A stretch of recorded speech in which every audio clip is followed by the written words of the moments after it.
আমি অ্যাডভোকেট গোবিন্দ প্রামাণিক, মহাসচিব, বাংলাদেশ জাতীয় হিন্দু মহাজোট।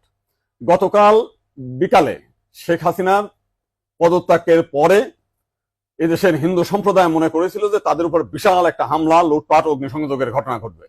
কিন্তু গতকাল বিকালেই বিএনপি এবং জামাতের নেতারা তাদের নেতৃবৃন্দকে হিন্দুদের বাড়িতে হামলা, লুটপাট, অগ্নিসংযোগ যাতে না হয় এবং প্রত্যেক মন্দিরে যাতে পাহারা দেয় সেই ব্যবস্থা করার নির্দেশ দেয়। এবং গতকাল থেকে আমরা দেখেছি সেই পাহারা দিয়েছে।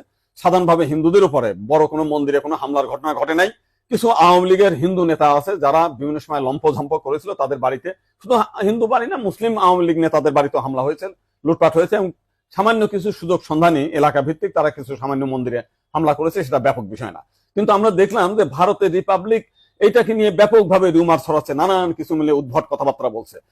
এবং আজকে দেখলাম শেখ হাসিনার নিয়ে তারা কাহিনী তৈরি করছে, বঙ্গবন্ধুর স্ট্যাচু ভাঙছে, সেটা নিয়ে তারা খুব দুঃখে সাগরে ভাসছে।